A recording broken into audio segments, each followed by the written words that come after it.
My name is David Goldberg. I am the moderator of this panel. I am the communications director for an organization called Transportation for America. Has anybody heard of it? Any of you heard of it?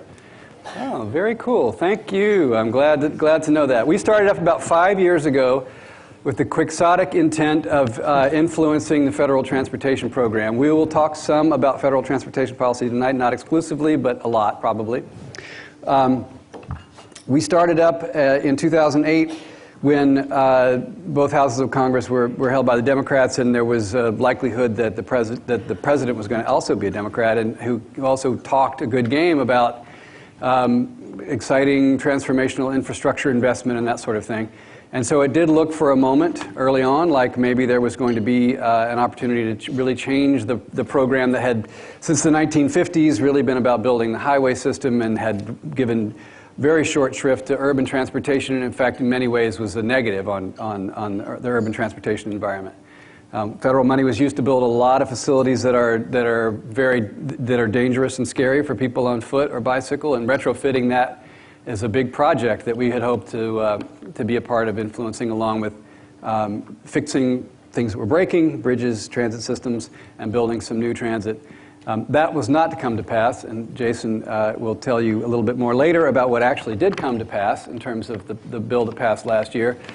But we are at Transportation for America sort of reorienting ourselves after a difficult fight that was a lot of defense a year ago, in which we were successful in defending things like transit funding and some funding for safe walking and biking and other initiatives that frankly would have gone by the boards had we not existed. So we feel good about that, but we're now reorienting towards recruiting business, civic, and political leaders from cities, towns, and suburbs around the country who actually want to go to Congress and want to say, look, we've got to do something new. We can't let the federal transportation program go under, which it looks like it is now. You'll hear more about that later. So we're gearing back up for a longer fight, but we hope that some of you will be interested in what we're talking about in the months and years to come at Transportation for America. And I have with me this esteemed panel tonight, Gabe Klein, who now at the moment is the Commissioner of Transportation for the City of Chicago. Came there with Rahm Emanuel when he flamed out at the White House. We had a few drinks at dinner. Yeah. And Gabe, I learned over dinner as actually they're making a movie. I didn't say that. They're making a movie out of Gabe's life, about his time as the Commissioner of Transportation in Washington. George Clooney's playing the Gabe Klein part. It's called Really? DC. It's called DC Transport, and it's all about DC Cab with Mr. T. And Bill Maher. Yeah, it's all about the big fight they had over putting bike lanes on Pennsylvania Avenue. Oh, yeah. It's going to be amazing. That was Earl Blumenauer's idea. That was Earl Blumenauer's idea. So that's Gabe Klein. He actually was the DOT chief in D.C.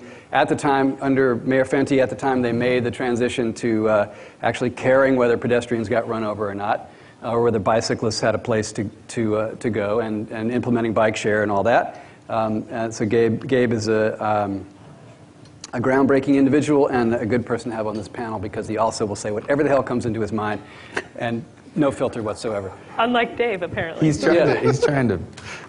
Jason Pavluchuk is now the head of his own lobbying outfit that fittingly is called Jason Pavluchuk. And Associates. And Associates. And Sons.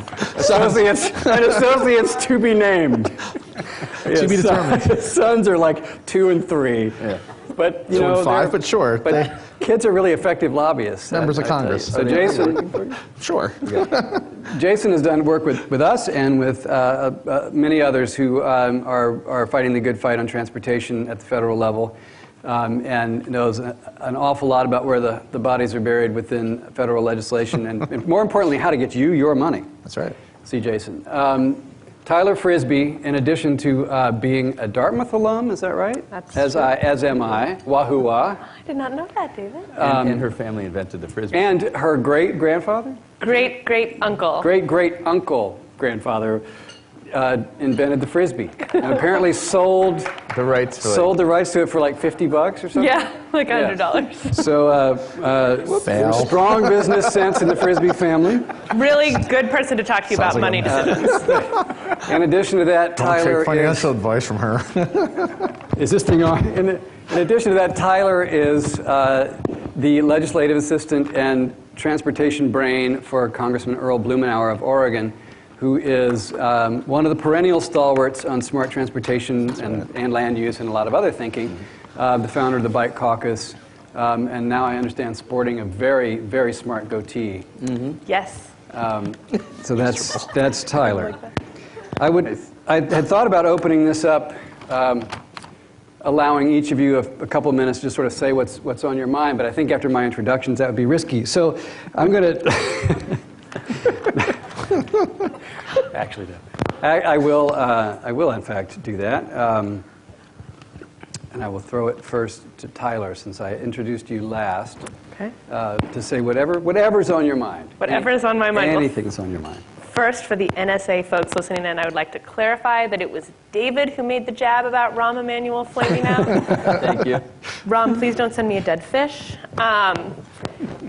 And I will chat a little bit. I'm going to talk from the federal perspective. That's what I do. I work for a member of Congress who is very grounded in local transportation policy. He spent about 20 years as the Commissioner of Public Works for the city of Portland and then Multnomah County, which many of you have heard of or been to. They were one of the first metropolitan areas, and Oregon was one of the first states to institute strong land use policies back in the 70s. And that has shaped the way that Portland has grown and the way that Portland has built its transportation system since then.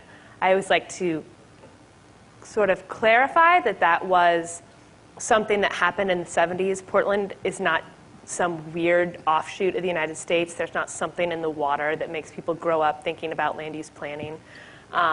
We were, just like any other city, we were about to put 2 major freeways right down through the middle of town and on the waterfront. And we were dealing with the same major transportation problems that every other city was. And the advent of land use planning sort of changed the way that Portland was built. But Portland is not a weird, freaky thing in and of itself. Well, I mean, Yes, yes. only a little. Portlandia notwithstanding. But so I do federal transportation policy in D.C. My boss sat on the Transportation and Infrastructure Committee for 13 years, and then he moved over to the Ways and Means Committee, which is also known by some people like to call it the Tax Committee. And he left transportation to go to Ways and Means because from his perspective, and I think, frankly, the next big issue in transportation policy at the federal level is funding.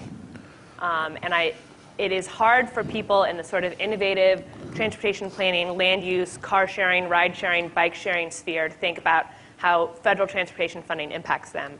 But I am here today to sort of drive home the point. There is incredible innovation happening at the local level. And it is what we're here to celebrate this weekend. It's what we're here to learn about. It's what we're here to talk about. But without a federal program and without a funded federal program, that landscape begins to look very different. Mm-hmm. So all of us spend time dealing in various levels and in various ways with money that comes from the federal government to help local areas do transportation. As you guys all know, that's financed through a gas tax, well, through a variety of mechanisms, but the major source of revenue is a gas tax, 18 cents a gallon, which is dissipating. We have lost about 50% of the purchasing power since we last raised the gas tax in 1993. And we will probably lose another 30% by 2021. And that's based mostly on higher efficiency vehicles and the fact that people are driving less.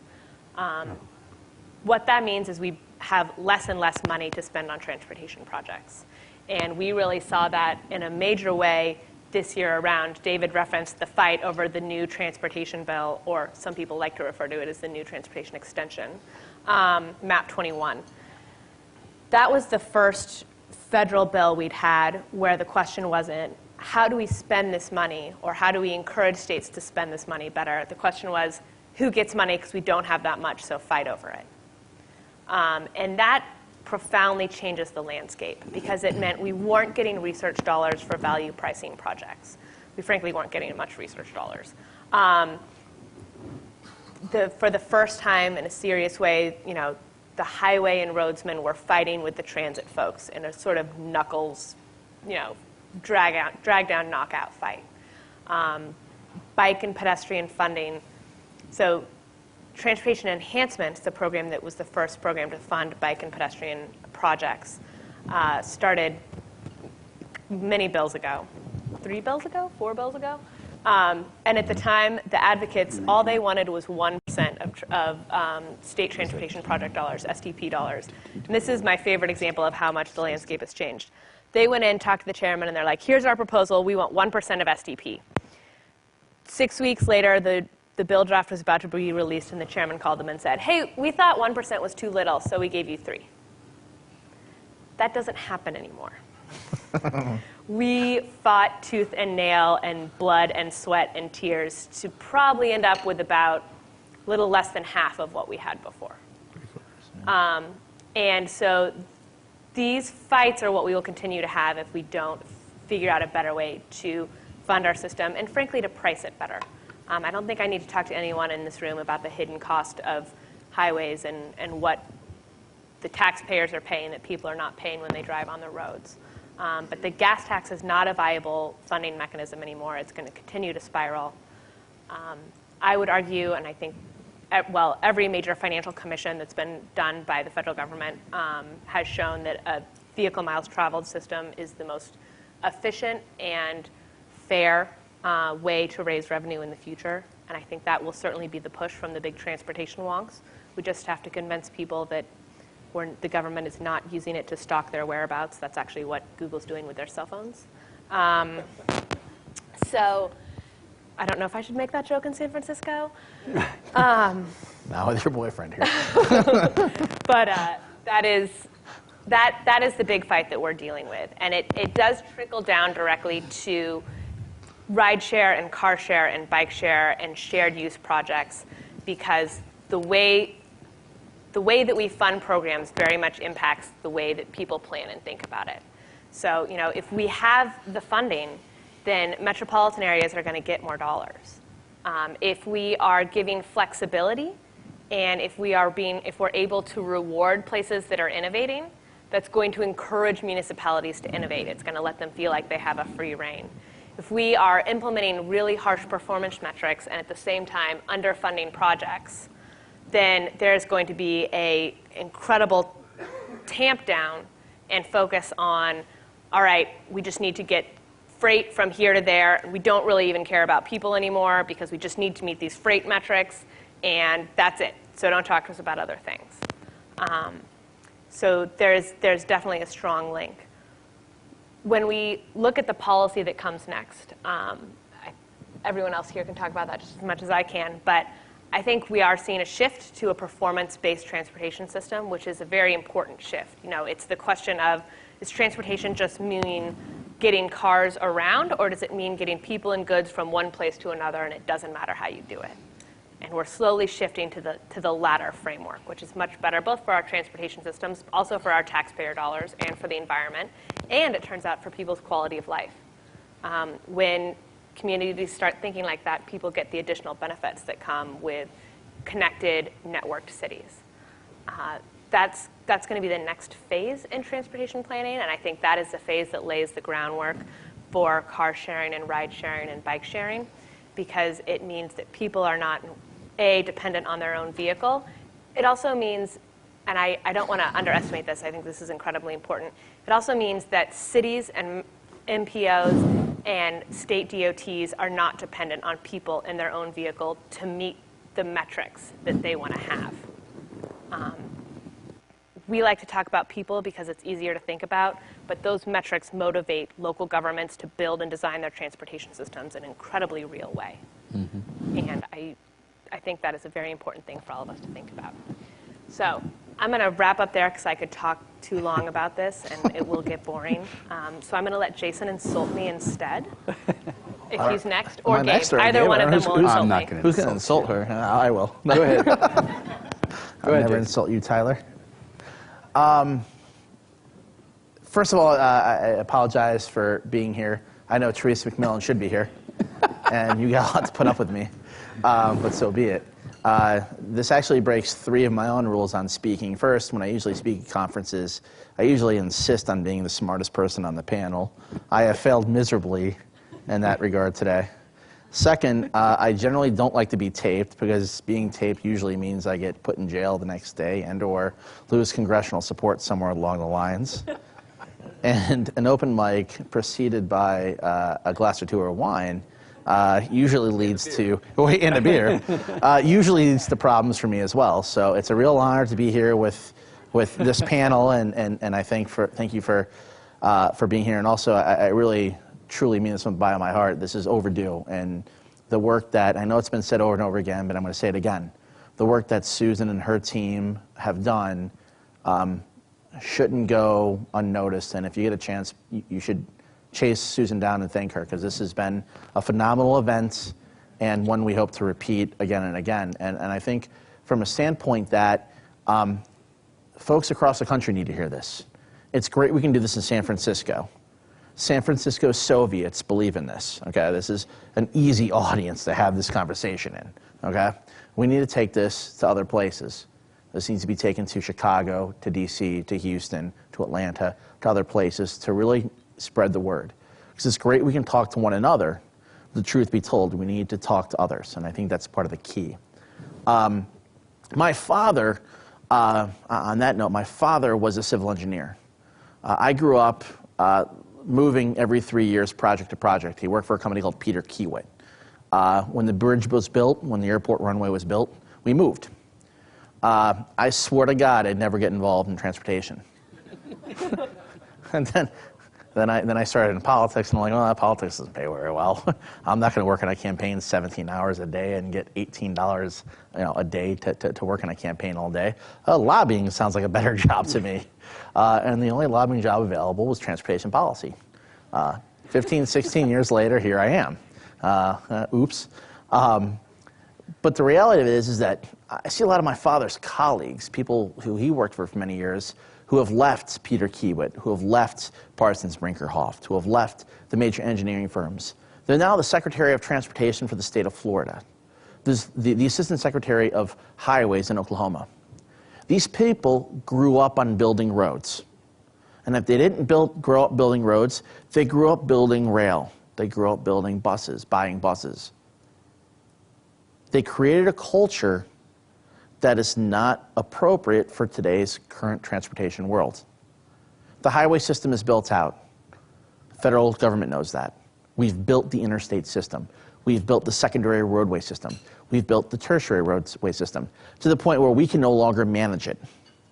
Transit has expanded dramatically over the last 15 and 20 years. Yet still we have mobility needs that far exceed our ability to pay for it. But the people in charge, the culture that currently exists after the last 60 years is based around building and buying. We need to change that. That doesn't happen with the passage of legislation, not at the federal level.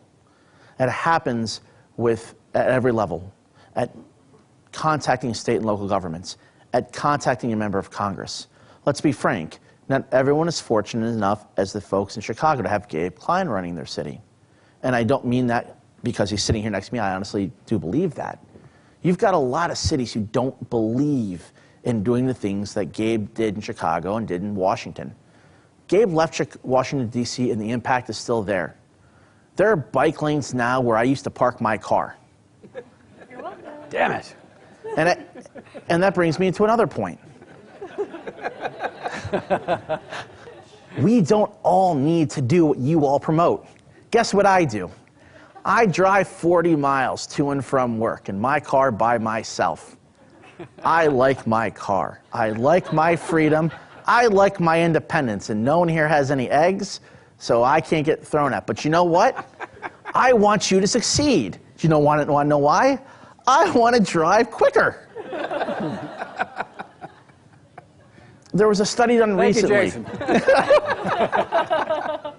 That you get one person off the road, 1 in 100 people off the road, you're able to save me 5 minutes. You know what that is? That's of interest to me. So it's great that you guys can save fuel by people biking. That's cute. It's great that the environment's better. I don't care. But you know what? We got to change the message. It's about efficiency. It's about a better transportation system. And it's about spending less money. And I know that's not what you want to hear, but guess what? It's what the people in DC need to hear. So part of it's changing the message. To a certain extent, we got to out Republicans. For the record, please don't shut down the government again. Gabe, it's to you. How do we do that, Gabe? I don't know. I think maybe he is the smartest guy in the panel. What was the question again? Well, I think the question is, why the hell do you drive 40 miles to never mind. We actually We're talked just, about that. we did. We're just doing opening remarks, Gabe. Oh, okay.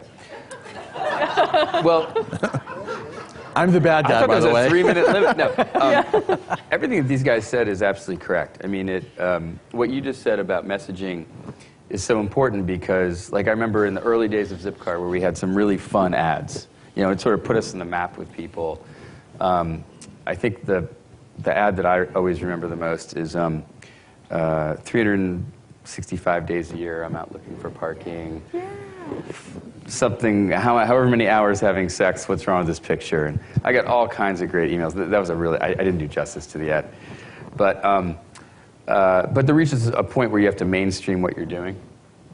And, you know, I think whether it's bike lanes or bike share or car share 10 years ago versus now or whatever, yeah, the messaging has to evolve. And at Zipcar, the messaging evolved to it's, you know, $8 an hour for this car versus $1,000 a month. And you can save basically $850 a month. And that worked for people who were coming back into cities around the turn of the last century and saying, you know, I want to live in DuPont Circle or I want to live in downtown Portland, and, you know, but I can't afford to do it if I have a car. And so I think you're absolutely right. I think we have to start talking to people on their level. And in our panel earlier, we were talking about, you know, how lazy a lot of our assets are, whether it's our housing or our cars. You know, we have to be more efficient. And all the natural resources it takes to produce all these things, they're used by one person. Or I think on average, there are 3 cars for every person in the United States. That's just crazy. Now, when it comes to like federal funding, a lot of the things I do, I couldn't do without federal funding. It's absolutely key. You know, if you look at how we launched Capital Bike Share in DC, Divvy in Chicago, how we're building the Bloomingdale Trail in Chicago, I mean, so many other projects, the 11th Street Bridge, we used federal money, often congestion mitigation, air quality money. And if you're lucky enough to be in a really polluted region, you have access to that money, and it's been a lifesaver. It's And in been a California, lifesaver. no worries about that. Yeah. Unless you're San Jose, in which case they're very restrictive. Right. But those monies are really important. And the sad thing is that when we put the gas tax in place, and the last time it was adjusted was what, 1992? Yep. 93, yeah. 93. We never actually thought about inflation. Yeah. So it was never pegged to the consumer price index or anything for that matter.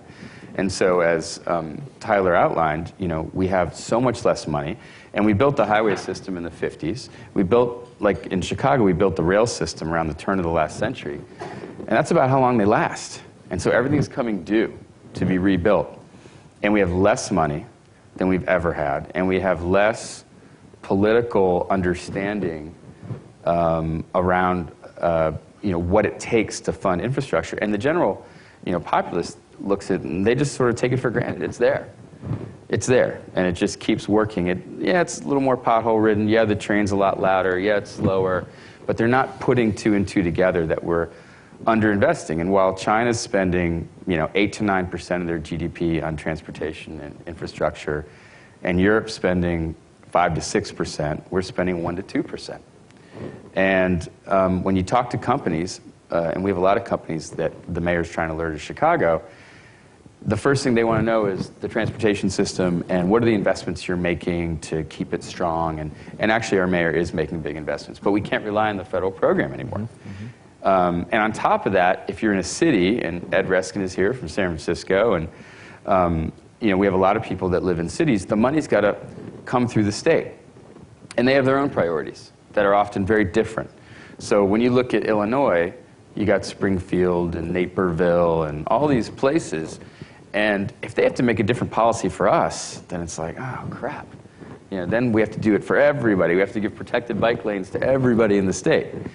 And so you have all of these challenges. And I think for people in my position, what we've been trying to do is a lot of workarounds. And in the new MAP 21 extension, one of the nice things that came out of it was the, by a factor of 10, the expansion of the TIFIA loan program, which we immediately jumped on, and within 8 months, got a loan for $100 million to build the Chicago Riverwalk. And I would say that even though it's very frustrating, dealing with Congress and all of the things that they're not doing in terms of funding, DOT's been a great partner to us, and they really want to make things happen. And there are great people on the Hill like Earl Blumenauer and Tyler Frisbee, and awesome lobbyists as well. And I mean, they're, crappy advocates, but no, and great advocates too. And when Obama came in, that's when crappy advocates, though. Yeah, there are some crappy ones too. But that's when I decided to join the government and leave the private sector after 15 years. Was I thought, President Obama's coming in. This is going to be an exciting time to work in transportation. We haven't gotten a lot of what we wanted in terms of federal bills, but we have been able to make a lot of change through administrative changes and general support from DOT and the federal level. And I'll just close by saying that, I think in terms of the performance-based programming that we're going to see coming up, I think that's exciting as long as, and Tyler mentioned this, as long as we're not just looking at throughput of vehicles. We have to look at economic development, movement of people, and we have to look at safety. 32,000 people die on our roads every year, more than anybody dies in all the wars put together that we're fighting or not fighting or whatever we're doing.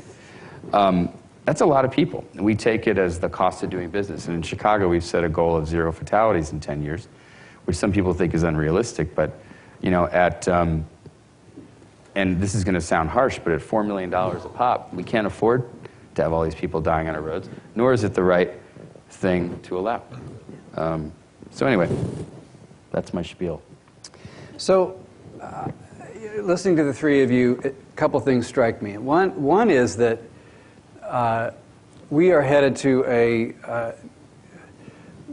crisis situation with our national transportation program. Like Tyler mentioned it, we have the gas tax that, because hallelujah, vehicles are getting more efficient, and because all you people are working so hard to make the car light and car-free lifestyle more possible, we're seeing vehicle miles of travel per person go down. And since 2003, it's dropped a pretty good bit.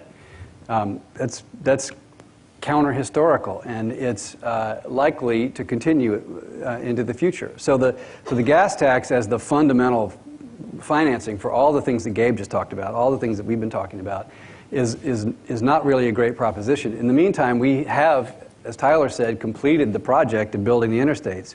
We've completed building the tertiary, and as Jason said, we've completed the secondary and the tertiary highways. We've probably done the quadrary and the centenary and the bajillionary highways too.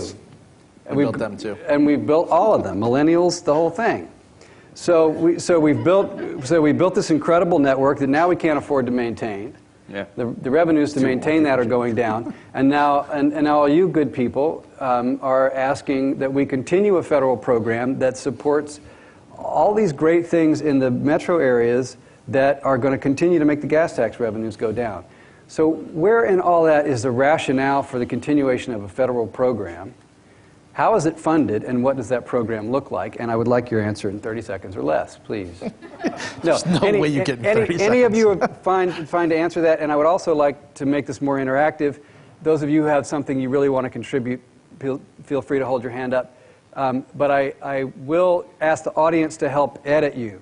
So the minute you start saying something, if you're grandstanding and saying something that's uninteresting, I want people to just start snapping. And when we get a significant volume of snaps, then you're done. Does that apply to us too? Yeah. Yes. I think that goes both directions. Applies to all of us. All right. Anybody who wants to take that? Do I need to take do it I'll first. start. Oh, you go. And then we can let the Republican talk. And then Susan told Dave she wanted I'll get sparks, lynched. so I You're guess calling me this is how it gets going. And I can't answer it in maybe a minute. But the first is go find old pictures. There is an amazing freeway built in Oklahoma that ends. It's a 6-lane freeway, and it ends at the Oklahoma-Kansas border. Just literally drops off into the air. That's why we need a federal program. The more nuanced reason for why we need a federal program, as Gabe, one of the busiest transportation hubs in the country, knows, is that transportation is an economic driver, and it's about getting goods from one place to another. Generally, those goods are across state lines, but more importantly, they have a huge impact to our nation's GDP. And if we don't invest in a system that helps our economy literally move, then we will crumble. And I don't think there's a lot of disagreement about that. And the best response I've gotten to that is, well, the states will work together to figure it out. And any of you who have dealt with state DOTs know that that's probably a very tall order. So. Bunk. Well, I'll just say, and I like those comments, it's about jobs, it's about narrative, but not in the way it's been talked about. Map 21 was passed because Barbara Boxer stood on a box and said, we need jobs. No pun intended. Every pun intended. We need jobs. We need to build roads to get jobs. No, we don't need jobs. We need jobs, but construction jobs are great. Is that on tape? Phenomenal. No, we need jobs. Looking at the camera. Not the box comment. That was Gabe who said that. But we need jobs in the sense that we need to change the narrative. It's no longer about building roads. It's about managing what we have, and it's about leveraging better investments. Gabe mentioned TIFIA, a phenomenal example of how you can use federal dollars to expand the ability to spend more dollars. Can you just tell people what TIFIA is briefly? TIFIA, the Transportation Infrastructure Financing Bill. Initiative. It's a loan program, low interest loan program for local governments to basically build roads and then toll those roads to pay back the loans at an incredibly low interest rate. And you can also sell it to the private sector. There's a lot of different ways you can leverage that program. But I also say there's a lot of different ways you can leverage the private investment and to the level that we use. Earlier today, the executive director of the King County Metro talked about the commuter reduction program. For every public dollar that's spent on providing options in King County, it's met with $21 of private investment, whether that's last mile shuttles, transit benefits, ride share, car share programs. 1 to 21. That's a phenomenal rate of return. Why are we doing that nationwide? More importantly, why isn't that required? We look at these programs and we look at federal investment, we look at federal money will inject jobs. Where I live in outside of DC, just outside of DC, in a suburb of Manassas. 40 miles. They want to build a $750 million road called the Tri-County Expressway. It'll be the biggest waste of money ever. It'll connect Dulles Airport to 95, building a road that no one will use except trucks that don't need to be there. Why aren't we using that money more efficiently and more effectively? Why aren't we spending a little bit for van pool programs, for carpool programs, putting ride share out in Gainesville, where I live? I'd love that. It blows me away. But a lot of it's because we talk about jobs. We talk about building roads and building things. And we got to change that. And a lot of that's part of what we got to talk about. And I know a lot of folks in here don't like going to DC and don't like talking about that. But that's what's required. Hey, that's 30 seconds? No, it's about 1:30.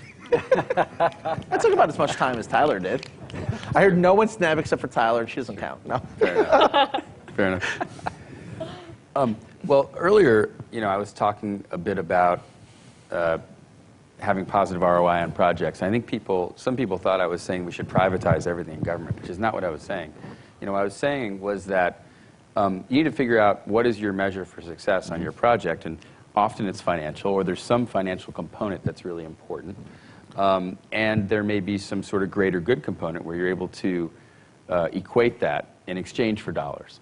And our divvy bike share program is making money. It's owned by the government, 80% federally funded, but it's making money, and that's going to allow it to be successful. And the fact that it's making money, or the reason it's making money, is because it's executed really, really well, and people really, really like it. So if you run things more like a business, it's not about being anti-government or anything like that, but if you run things efficiently, you run them well, they do well, and they don't cost as much money. And so I think, anyway, projects need to have a positive ROI, and you need to measure it somehow. So I think that's an important thing. I think you can't, to your point, you can't continue to build for jobs. We have a major road project in Illinois right now, a $1.2 billion road project that's very contentious. And there's a lot of argument about the value of it. And the fact is, they said 28,000 jobs. It's actually 940 jobs. It's actually 28,000 job years.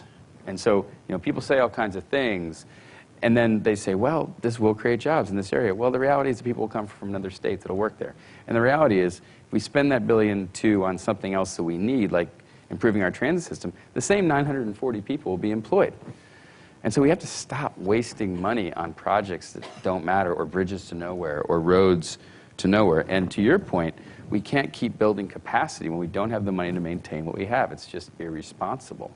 It's absolutely fiscally irresponsible. And what sort of ticks me off about the Republicans, and no offense, but it's like They don't want me anyway, so it's not a big deal. well, I mean, True. like shutting down the government to save money, or whatever they're doing, then voting. They're going to give back to the employees. Well, but that's then neither here voting nor to pay there. everybody and losing all the productivity and all. It's like we have to actually be fiscally responsible. It doesn't take rocket science, and I think the politicians skew, or not skew, they obscure the issue so much, and the rational resident and constituent actually understands it better. And then the last thing I'll say, because I'm well over 30 seconds, is the key is really land use. So instead of building all this capacity to nowhere, I'm not talking about Gainesville, because that's already there. We need to, most of our cities have lost hundreds of thousands or millions of people. We need to re-urbanize our cities and resurrect the transportation systems, or reinvest in the mass transit systems. And what we can't do, the private sector will fill in the gaps with things like ride sharing and car sharing and bike sharing. Can I comment on the private stuff? Because it's something I actually work on a lot on. And there was actually recently a GAO study. The GAO, for those who don't know, is kind of a government think tank, for lack of better words, if there was such thing as a government think tank. GAO is awesome. But they recently did a study on contracting and transit agencies, and less than 50% of agencies use contracting in some form. And I think it's one of the major hurdles we talk about, and I think this applies to this discussion, is there's a very big schism between the private sector, and I'll even throw in nonprofits to that, and the public sector. You think about historically what the public sector is involved in. I've been involved in meetings with members of Congress and FTA where, with some of my private sector clients who are able to find a way to make a profit on providing transportation services. Mm-hmm. And they're pissed about it. I'm sorry, you told me not to curse. They're very upset about it. And it's like, wait a minute, how did you find a way to make money providing the services that our transit agencies are bleeding millions of dollars a day on? So I think it's one of the big hurdles is fighting that schism between the public and private sector, and really focusing on fighting, that's not the right word, on challenging that schism. And that the private sector can do more, and it doesn't mean that massive companies are going to come over and take over transit agencies and get rid of union contracts, and we're going to put $1 an hour bus drivers in. Has anyone here read the DC Circulator, downtown DC? Raise your hand if you have. It's a private sector, that's a public-private partnership. Mm-hmm. Started under Gabe. Listen, I know how to kiss ass, okay?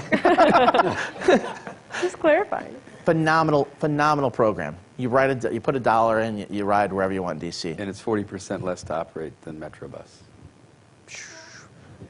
There it is. And it costs $1. And not to say the private sector take over everything, but you know what it can do? As Gabe mentioned, fill the gaps. But we've got to begin to generate more of that discussion. And that's just not in buses, but it's also in rideshare and others. Create those connections. So I know I'm bursting with questions based just on what these guys have just said, and I'm sure you all are too. And I was serious about what I said. If you have questions, comments, if you want to, let's make this more interactive, throw your hand up. We're going to keep talking, and if I see hands, I'm going to take the moderator's prerogative and ask the next question. No, go ahead.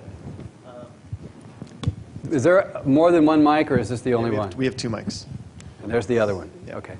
So apparently transportation is an economic driver, and apparently this should be a conversation about jobs.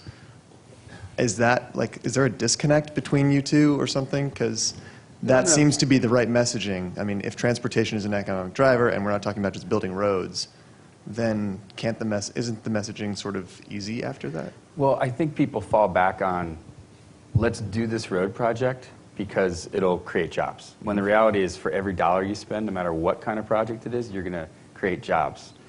But if you build a transit system, you create permanent jobs because you have people operating the transit system.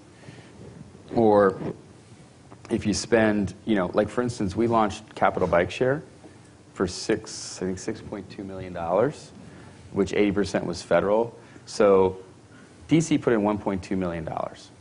So total 6.2. I think they hit, 5 million rides this week. Yeah.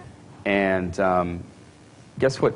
That would be less. It would take 7 million to buy 2 cars for Metro. Just 2 cars on an 8-car train. So I think we just got to adjust our thinking around how we spend our money and what the impacts are. Yeah. And the reality is the return can be much higher on the cheaper investments.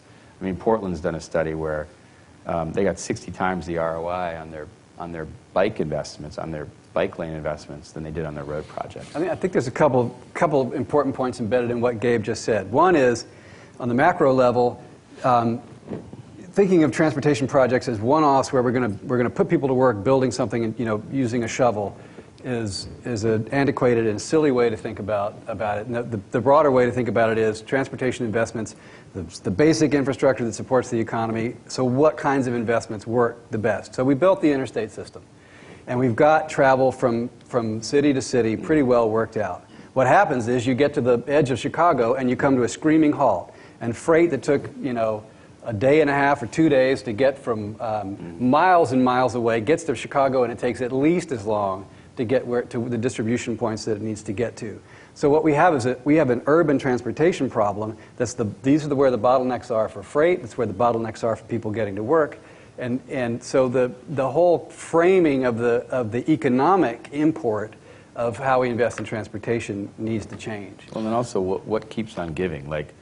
If you invest in transit, like the New York Avenue Metro Station in D.C., or look at the Columbia Heights Metro Station. It's a national example of the MCI Center. TOD, right? Or the MCI Center, where you have billions of dollars of private investment, or the streetcar in Portland, or I would argue, bike share even stations are mini TOD, and that keeps on giving. And the road project does move freight and some other things, but I would argue that the housing there and some of the other stuff is devalued as a result, not increase. Well, the season could and the bike share kinds of projects pay a lot of dividends in money saved for consumers, in the money saved from infrastructure for the roads that you don't have to build. More money and there's more money for other things. And to spend on discretionary.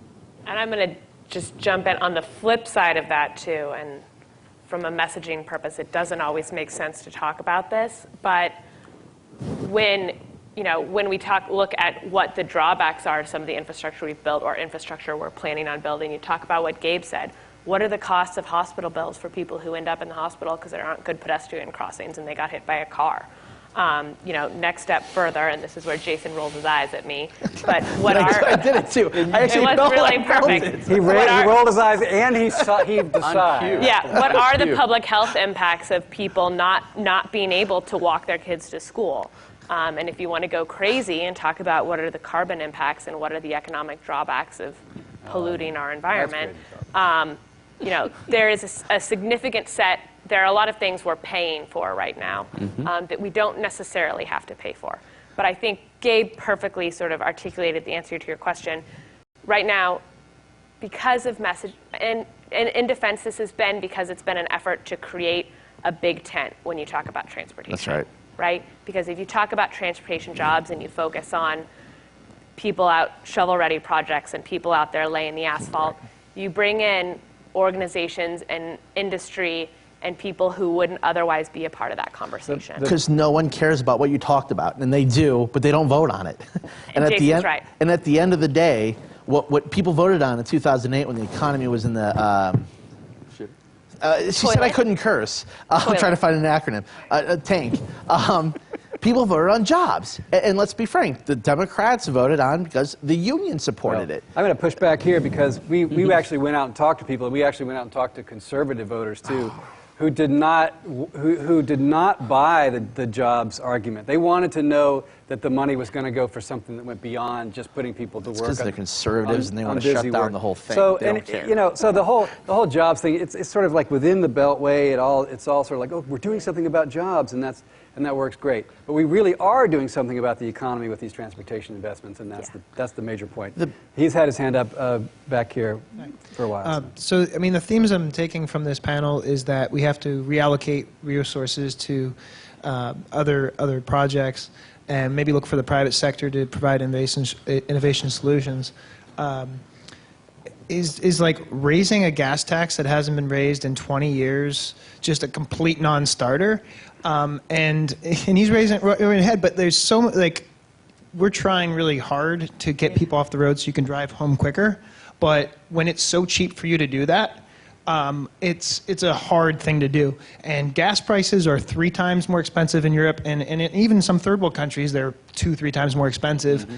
And you know what you do? You see more people living in cities, you see smaller cars, you see all these other things.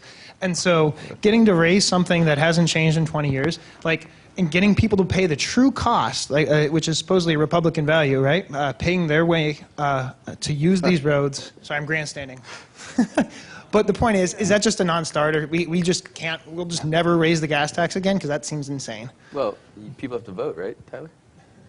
Yeah, well, I sympathize 115% with where you're coming from. To maintain stable investment at the end of, by September 30th, 2014, we'd have to raise the gas tax by 14 cents a gallon. Almost doubling it, but percentage-wise, 15 years ago or 20 years ago, what a gallon of gas cost? Now that's nothing, and gas is only going to get more expensive. I absolutely You're using agree logic, with you. and there's no logic in politics. Yeah, Let's start and end that right there. I think there's two questions.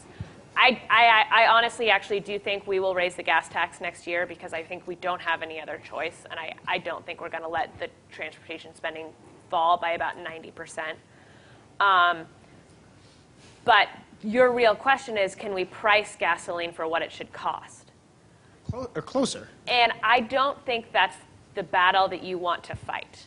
Not in a free market system. You can fight that But it's not battle. a free market system. It's not a free market system. But also, it's not about gas. It's not about gas. I mean, it's they about also vehicle miles tax. traveled. Well, yeah, they also tax their cars at 200%. So, you know, like I was in Copenhagen, and they said, yeah. So the thing is, because they were telling me how they keep people from driving, like, yeah, the gas is, you know, $12 a gallon, $9 a liter, whatever. But also, if you want to buy this $30,000 car, by the time you get it to your door, it's $90,000. Right. So, I mean, to your point, Jason, I mean, you're talking rational, but in politics, with the Tea Party and everything that's going on, as evidenced by our government being shut down, that's not how it works. You're welcome. Let me bring up 2 points. One, gas prices almost doubled in the last 10 years, yes?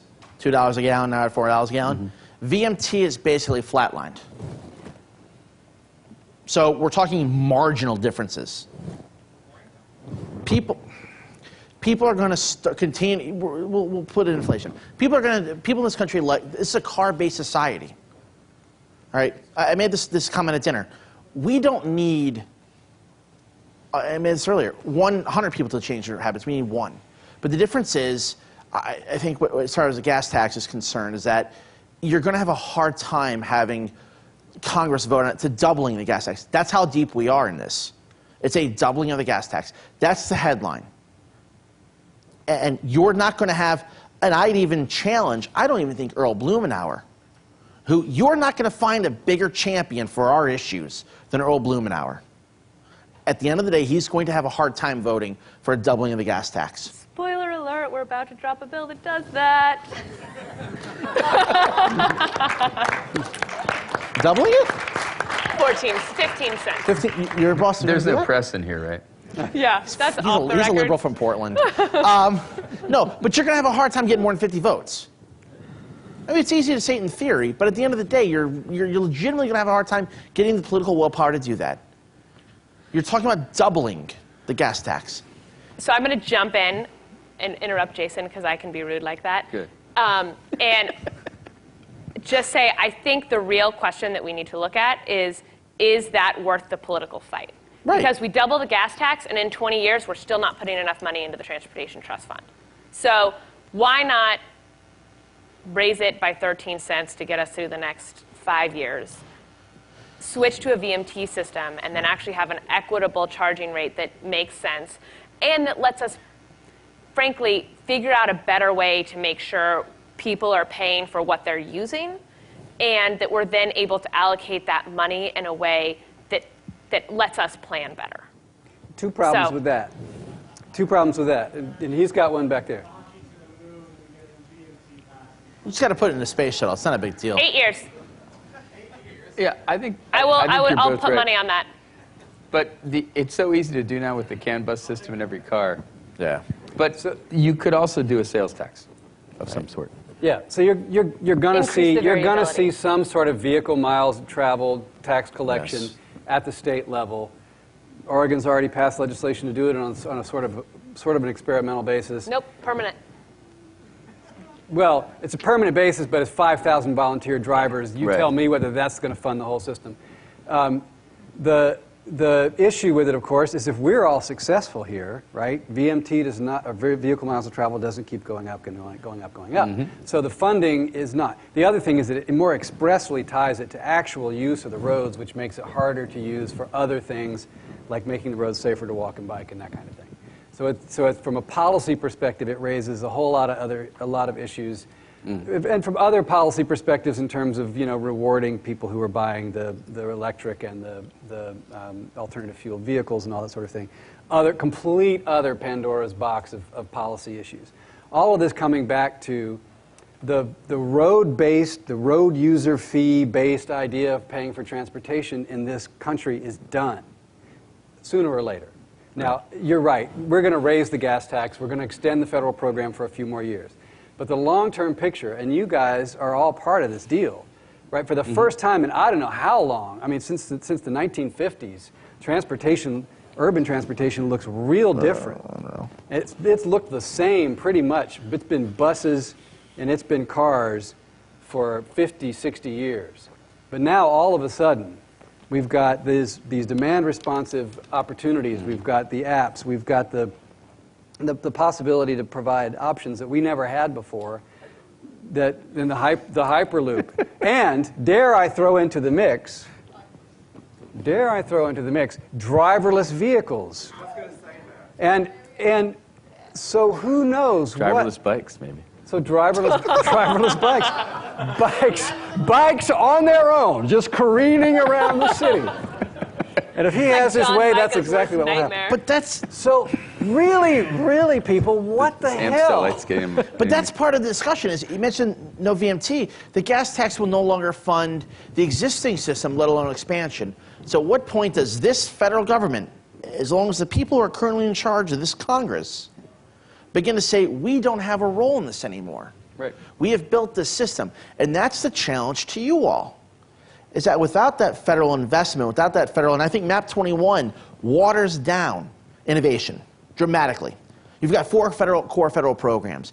The earmarked programs, the discretionary programs that funded 3/4 of the people in this room or in this conference are now gone. Or greatly diminished. Great.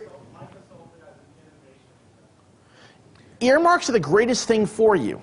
Well. Because, do you want to know why? The things that we've been talking about all day, risk aversion. A state has X amount of dollars to spend on Y amount of problems. Y is greater than X. They're not going to do something with X that's untested.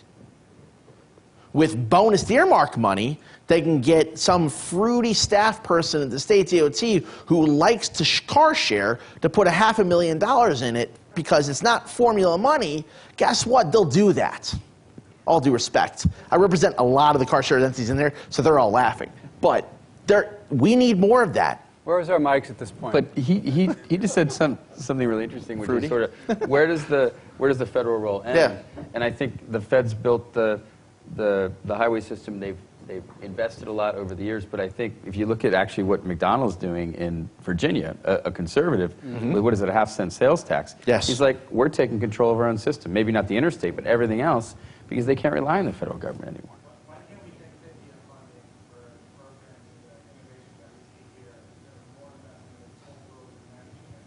Well, that's why we had really one of the first interesting projects that was non-toll road related or bridge related. And I do think this is where the federal program can really be helpful. Somebody on an earlier panel today, in the earlier policy panel, was talking about the role that government can actually play well, which is spurring innovation, which is providing seed capital for innovative stuff. And the Tiger grants, I think you may disagree, Jason. I don't know. I think Tiger grants are I think that's one. I think it's a great model. It came out in the stimulus bill, and it's been continued for a few years. It's earmarks, sort of. Well, it's a competitive grant program. It's a program where it says, okay, here's a pot of money.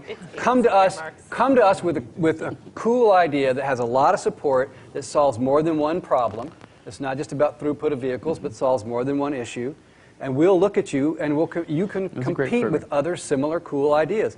And in the early going, they changed this, but I thought this was great. In the early going, it didn't have to be a DOT that brought the project. It didn't have to be a government entity at all. It could be a business improvement district. The Republicans changed that. But that kind of innovation, it helps you guys, and it really actually is something that you can then share with other places around the country, and you can spur the change that needs to happen. I want to work in some other people because we've been really dominating here. Tim? So, I mean, we can go. I feel like we're just going in circles, saying the same thing over and over in different flavors. But at the end of the day, we're talking about subsidies. Subsidies are they've caused all these problems that we have. Whether you subsidize the highway system. From Australia? Yes, I am. We don't believe in subsidies. Busted. So, sorry, this is not a free market. I come from a free market country. This is not free market at all. Free market is performance-based. It's all of these different things. You have to actually prove something. I'm really surprised that when we talk about this stuff, and, we've been working on this for like over 15 years, it's like we subsidize the highway system, which creates problems. That's why transit's ineffective and inefficient, because we subsidize the car parking for the land use system. So we just keep creating problems down the road and point them further down. Somewhere we need to say we need to stop these subsidies. And that's that for transit too? Yeah, transit is over-subsidized because the highway system's over-subsidized. So it doesn't work. So one argument I made when I used to work in Los Angeles was, so here we have two systems. We have a freeway system that is free to enter. Yes, you pay taxes, but nowhere near enough. And yet with transit, you have to pay an entry fee. So why can't we pay an entry fee to use the freeway system like we do with the transit system? That is a different message of logic and reason. Understand is no longer valid in the country. But that's really what we need to be talking about, is making things make sense. And we've had, Ed's here, and we've been working on this transportation task force with the mayoral group. And we started off at the very beginning saying, there's some dirty laundry that needs to be really aired about the way we're functioning with our modes. And yes, we have labor issues with our transit system. It's over-subsidized. It's also overcrowded. It's underfunded for maintenance, etc. We could do a lot of these things with driverless cars or with bike sharing and car sharing, but that's a really different conversation to have, and it offends a lot of people who, frankly, support these congresspeople to stay in these positions. So there's a lot of these discussions that we get acceptance to a certain point, but if it affects labor, off the table. We get a certain support if it gets to a point of challenging certain sacred cows, let's say it. So it comes down to these subsidy questions, and if, a lot of these advocacy groups still, purport this stuff, and to me it's like, the government's role can be performance-based. It's like, you have to get from here to here. I'm not going to tell you how to do it, but you can do it. And get there and you get the money if you do it. I like Tiger because it showed you have to have demonstrable reductions in greenhouse gas emissions. But that's the kind of stuff that's going to see. Otherwise, I hope we get the gas tax passed. I think it's just kicking down the can down the road, which is nice. I agree VMT is full of all these frauded issues, but at the end of the day, we have 1.1 people per car. If we go to 1.9 people per car, we don't need any other system. That's the reality. If we have driverless cars, congestion's eliminated. So let's be careful what we're asking for. That's my point. If we have driverless cars, congestion's eliminated? If you have driverless cars, congestion will be eliminated by the principle of that they auction their spaces on the right-of-way, and they have an algorithm that can handle it much better than humans can. So we're not even aware of the technology possibilities with this sort of stuff. They auction the space. All right, let's get another audience member in. Behind. Well said. In theory. Behind him was the next one after her. Go ahead. Yep. Hello? Okay. I want some kind of information on how these, because we're talking about these transportation projects that, aren't really creating permanent jobs, or they're really not moving things forward. I'm going to bring up the example. I'm come from Buffalo, New York, and we have let's go Bills and Sabres. Sorry. I'm from Buffalo. Yeah. I went to school in Buffalo. I'm from Rochester. I moved to Buffalo. It's not your fault. Yeah, but I come from New York City, so I wasn't too happy to be in Buffalo. But anyway, it's a different point. But I grew to love it, That's why I'm here now. If that makes sense. Just kidding. So they have one light rail that goes from Main Street all the way downtown. Biggest waste of money. Right, and the point was when they started to build it, it was supposed to go somewhere. Then everyone left Buffalo, right? About 60% of the people left Buffalo, so there was no way to really expand it. They didn't have any money.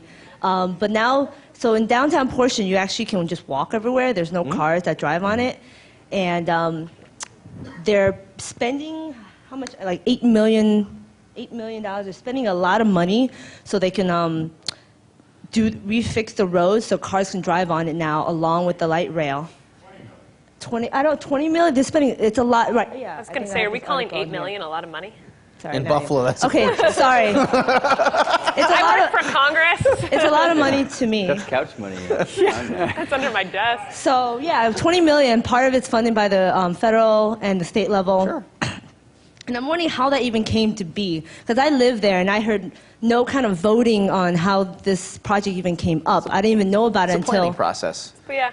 Which is the MPO. In terms of you want people to get involved, people to do things. This is something I didn't even know about. Now they're just taking down these block by block, and they're spending so much money on it. Do you want to know what the irony is? They actually spent a lot of years actually taking off the roads and eliminating cars from there. Exactly. Yeah. And it's like when I grew up there, you could drive on those roads, and then they put the light rail there. Right. No, you can't drive it anymore. Now let's retrofit it back again.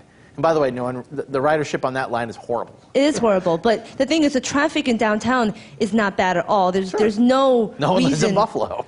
Exactly. I walked up Blue Cross Blue Shield in downtown. I never even had to drive through there. There was a highway on the side, and there's no traffic. I have no idea who's so upset driving down there that they need to drive on Main Street. You can park on the roads parallel to there. There's parking lots down there. There's no traffic. So the fact that they're spending $20 million to just so people can drive on this one street is. But to Gabe's point earlier, I'm going to turn on this here a little bit.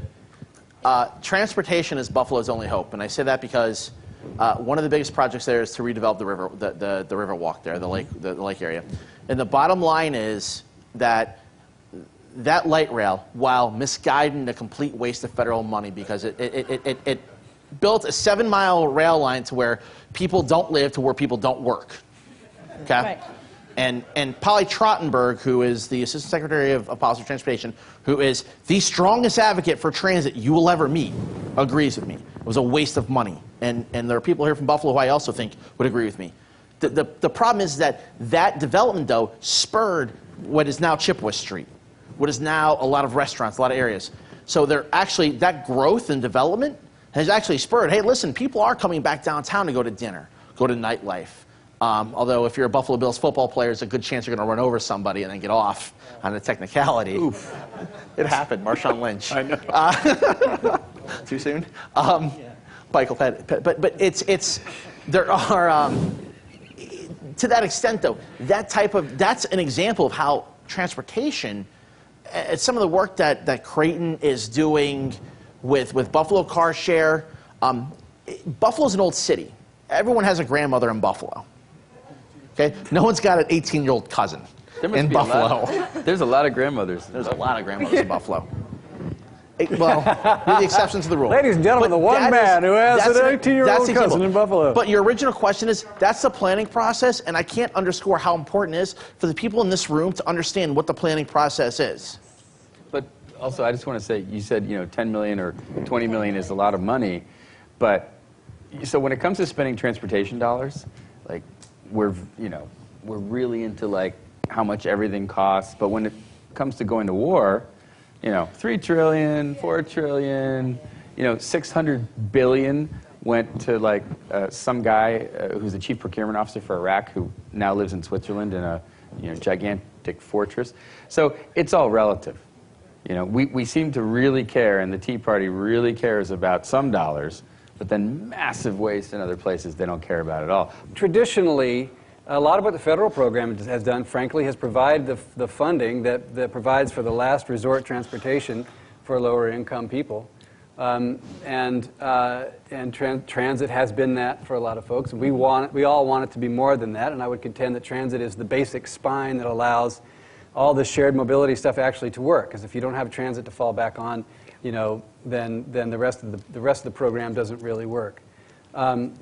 But getting access to the things that we are talking about in terms of having the smartphone, having the credit card, even having the stations for bike share or the car to go zone in your neighborhood, and then the prospect of even having the basic transit service there, from an equity standpoint, it seems to me like if you are not a moneyed individual who can afford a smartphone and an account, your prospects of being able to get to work are pretty bleak in our current policy environment. What do we do about that? I think that's a really strong question, and frankly, especially for this conference. 50% of Americans have a smartphone, which means 50% of Americans don't. Granted, 5 years ago, 30% of Americans had a smartphone. No, I think it's at least 3. So that number's shifting rapidly. But what is the federal government or local or state government's role in incentivizing transportation systems that can basically only be used by 50% of the population? Now. Yeah. And so that is a tough question. They did that in the 50s. There was only half the country had cars. Right. But I wouldn't argue that was a great policy then. But everyone lived in the city center. We offered free roads, and we offered subsidized housing in the suburbs, and we did lots of things. Yeah, it was big government programs. That's what I'm talking about. We have similar things. Are we contemplating similar actions today? But also, if you parse that data, actually, more disadvantaged people have smartphones than you would think. It's more of an age thing. Yes. More older folks of disadvantage or advantage don't have smartphones, and younger people do. And as the example I gave earlier at Zipcar, the cars we put in the most disadvantaged neighborhoods were the busiest cars in the city. Yeah. It's also geographic and educational. I think it's less economic than it is geographic and an educational basis. I mean, we mentioned Buffalo. Does anyone want to see a text from my uncle about the Sabres game the other night? I mean, I don't understand it, and I'm pretty sure he wasn't drinking. It was, it's 18 characters, and not one of them made sense. He's got an old flip phone. Yeah. He's got a good job, but it's no one that so I know. None of my relatives have smartphones. What I'm hearing is we should all be sanguine. We should move to Buffalo where it's cheap and wait for Granny to die, and everything's going to be cool. I'm saying. You're going to burn this videotape, right? David, I just want to say, I think that answer overlooks the fact that driving is also significantly more difficult if you're low income and in an underserved area. So the reality is, most of our systems don't work particularly well for you if you're low income and underserved. Yeah, that's true. This gentleman here has been waiting for a while. Yeah, we're on now. I want to give Gabe some credit for something he said earlier today, and I think it might have been taken out of context. You made a comment about the Skyway and the privatization, and I think privatization was the right term, and I mentioned this to you earlier. In 1986, I was fortunate to be working as a consultant to the FTA policy office on, at that time, it was considered privatization issues, but it was focused on the capitalization of the transit program. And we had the same problems you have now. There wasn't enough money. So what could you learn from the private sector? Many of us out here are folks who leverage their dollars through financing techniques. You know, we lease vehicles, we contract for vehicles, we do things like that. You have a $50 billion federal program today. If you take the same example that the private sector uses, and let's say you simplify it, and you say a 12-year-old life on a bus, $50 billion, the net effect of that is you can get $450 to $500 billion in leverage on that same investment. But you just have to spread it. But it's a different way of thinking. We created those policies, the capital leasing policy in '86, the capital cost of contracting policy in '86, and it doesn't get used. I had a meeting with the policy staff on the FTA about 3 years ago. They didn't even know what those policies were even about. And they're on the books, but they don't get used. But it's only in time of crisis that this stuff ends up becoming an issue. We're in that period now, and we're not hearing anything about those issues. Gabe, you're right on as far as the need to do this, but where does this change? Right. I mean, we use this stuff as private entities all the time, and it's not like it's foreign to us, but it's foreign in the public sector, and it shouldn't be, because you gain leverage, you gain innovation ability, because you have resource then. Well, that's a great point. I think you could actually probably educate me on some of that a bit. But when we talked earlier, you know, and I was talking about the parking meter deal, and you know, it was just unnecessary. So we got $1.2 billion for the parking meters. We gave them up for 75 years. It was probably worth, well, at least double.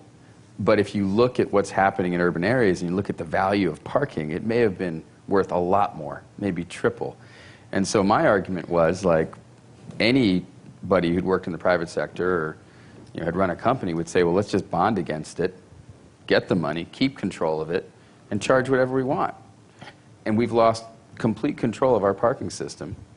We'd love to have a point-to-point car share system come in, but it's impossible. So, you know, sometimes I think that people in government, if they did focus more on the finance end and the ROI on their projects and, like, what are we trying to accomplish, we'd end up a lot better off. The constituents would end up a lot better off. But instead, we're just like, hey, we got to fill a short-term budget gap. I need $1.2 billion. And that was, I mean, that was a pretty simple one. Yeah. When we were looking at the financing program for MAP 21, one of the things that was occurring, this was pre-recession, of course, was in the private markets, private equity markets and so forth. I mean, there was ample money for bonding programs, and it was dismissed as, no, we need to stay with tax and grant. We continue to come back to the same argument. I'm going to be very critical of APTA in this thing, but, you know, I've spent a lot of time on the Hill working on things for a different association, and the approach for APTA is to what I call the Tiny Tim Oliver Twist deal, with the hands out, you know, more gruel please, more money. There's other ways to do this that can solve some of these problems, but they just don't get aired. All right, let's work a couple more people in, because I know there's been some other hands over here. I wanted to address the topic of only 50% of Americans have smartphones.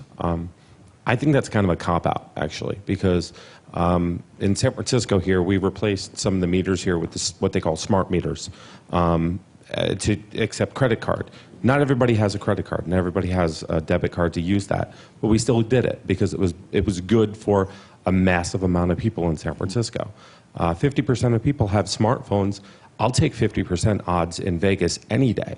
And so, yes, there's another half of it that's unaddressed and is not going to be fixed, but should that stop innovation and just progress because there's half of the people out there won't get something out of it? There's another half that will.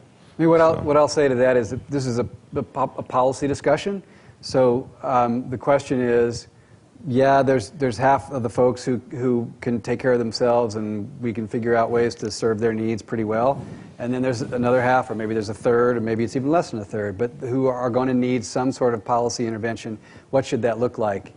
should we leave them to the wolves, or should we be doing something else? Are there Some people that don't want help. There are some people that don't want help. The gentleman earlier was talking about Kansas City, and realistically getting them to give up their cars that's just not something that's reasonable. They have pride in their cars. Actually, So- Kansas City's planning 2 streetcar lines. Maybe so, but I mean, I also agree with your point, but I think there is a question when you're talking about in a constrained funding environment, how do you best allocate that? And I think that I don't know where I stand on that. I think that is a conversation we should be having. As somebody who has a severe gambling problem, and would say 5% odds if given the right vig, Too much information. and then also who has never actually used an equity argument any time he's lobbied I was on the going to Hill. say, Yeah. fascinated to hear Jason's thoughts on equity. I was going to keep my mouth shut, but I mean, it's got to be addressed. I mean, if you can 2 out of 100 people who are economically depressed and do not have phones to provide them different options, it makes a difference. I mean, again, I get back to the same point. It's the 4th time I've made it, but we're not talking about moving mountains. We're talking about 1 in 100 people, and I mean that about economically distressed people too. I mean, you've got to recognize that perhaps more than anything else. And I think those audiences, and I don't have any statistical data to prove it, but I'll pretend like I do. I'd be willing to bet that you integrate those programs into those neighborhoods, you're going to get more than 1% mode shift. In fact, I'd be willing to bet, I know Creighton has done some stuff, the second time I've met Creighton and Buffalo, I'd be willing to bet that you've gotten people to change their habits. In fact, I've seen your stats that say that they have. And I'll revert actually to the transit benefit, which is not what we're talking about here. But when a transit benefit is introduced into a workplace, 1 in 5 people change their commuting habits. Mode shift of all economic types. Mm-hmm. I imagine introduction of options. It's not the transit benefit. No one cares about riding a bus, but it's introduction of options and lower cost options. You introduce that into an economically distressed neighborhood, you're going to get that 5% mode shift. And that's what we're talking about here. Right, and it isn't just about equity. It's about changing anything, period. Like with 2% mode share for bikes in Chicago, how can I really justify putting a 4,000 bike share system into the city? There's a noticeable difference. Yeah. Right, but a lot of people say that, but that's the only way you change things. And not everybody that's disadvantaged is going to have a smartphone when you introduce X, right? But they will 2, 3, 4, 5, 6, 7 years later. See, I agree. You can't not do something because only half of people are up for trying it. But do you think? Yeah. The same 50% of people 10 times in a row. Everything is always the same. 10%, 50% of the people over and over and over again. Right? So. Well, but see, I think things change. Like, for instance, when we launched Divvy, we got, which is our bike share system, we got criticism like, well, it's only for, young, early 20s, white males, or, all these different criticisms. It's going to cause problems with traffic. It's going to be a disaster. It's going to cause accidents. Da-da. Well, I live on the south side, not the far south, but I live on the south side. And I'd say I see probably roughly 50% of the people in my neighborhood are people of color using it. And everybody's telling me that we're going to have all these equity issues. And I'm like, well, give it a chance. Because I think often, it's funny, you have a lot of white people in a room talking about equity issues. And then what's funny is... That's why I don't. Well, yeah. And what's funny is when you get out there and you talk to people, like I encountered these 3 young 18 to 20-year-old African-American guys from my neighborhood. And they're like, yeah, we love Divvy. It's awesome. It's cheap. It's fun. It's simple to use. We've been using it for, with a daily pass, but we're going to get a yearly membership.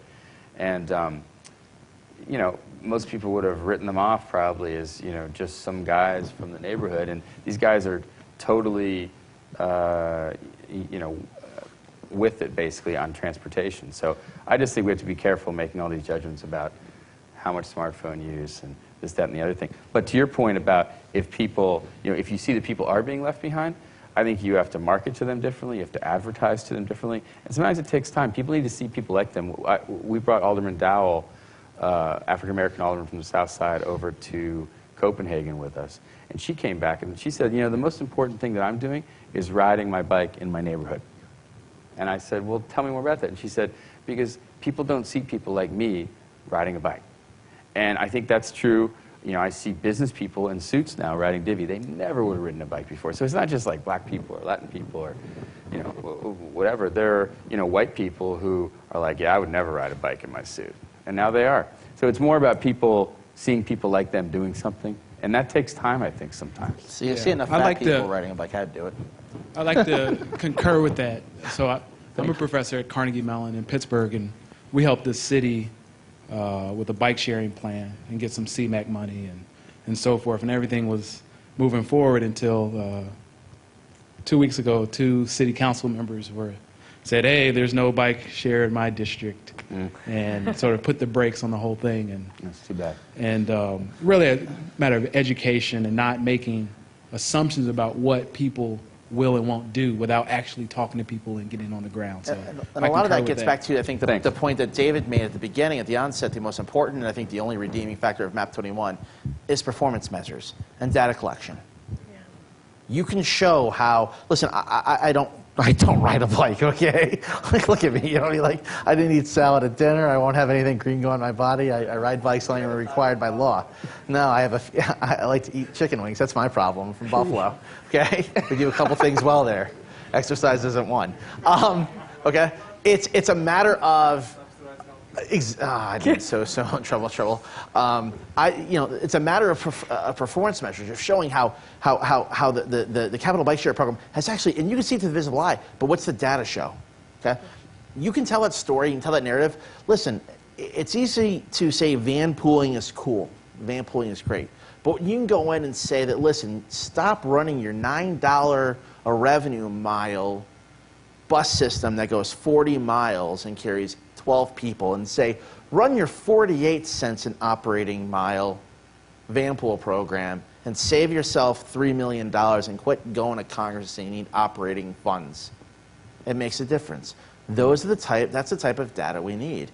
And I think this group needs to begin to collect more of that data. Again, back to my original statement, out-Republican Republicans, out-efficiency-wise, make it a word.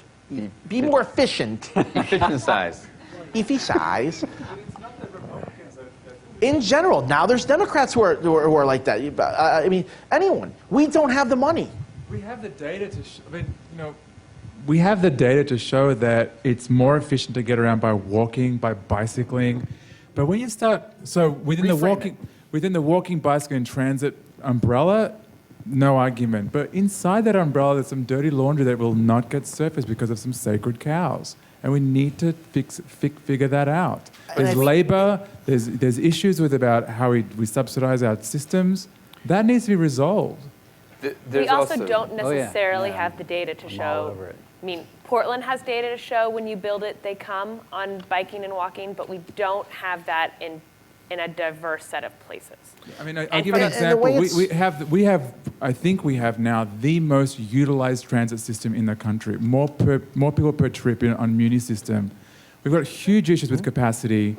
It's not the highest ridership, it's utilization. It's a very different metric, right? So transit crowding is going to be our new metric for development. We don't have to tell people to ride Muni, there's too many people on it. So we do need to expand, we do need to grow because we're accepting all this growth.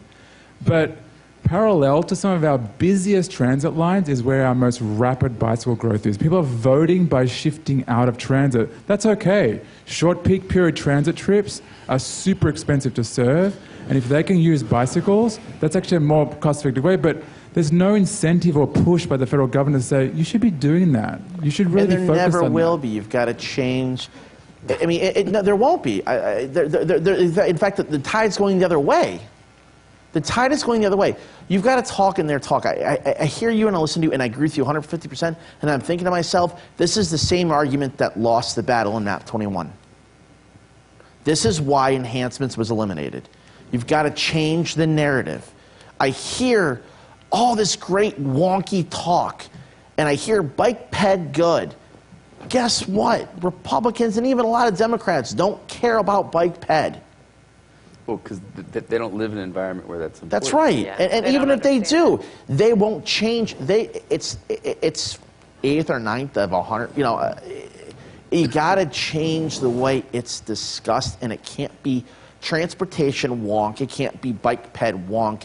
It's got to be different. And that's why, ladies and gentlemen, we at Transportation for America are pulling together an alliance of business, political, and civic leaders from around the country who are going to go to Congress and tell their own stories to members of Congress. And I don't know whether she's snapping me because she likes it or whether she's snapping me because she wants me to shut the hell up. You should be on In any event, the clock says I should shut the hell up. But before I do, I want to thank all of you. You are awesome. You came at the, it's 8:30. You've been doing this since what? 6 this morning or something. Yeah. And you came back and you hung with it, and you're great, and you got good things to say, and thank you. Thanks for the Rockefeller Foundation for subsidizing this subsidies. And for Susan for organizing, and for our wonderful panelists.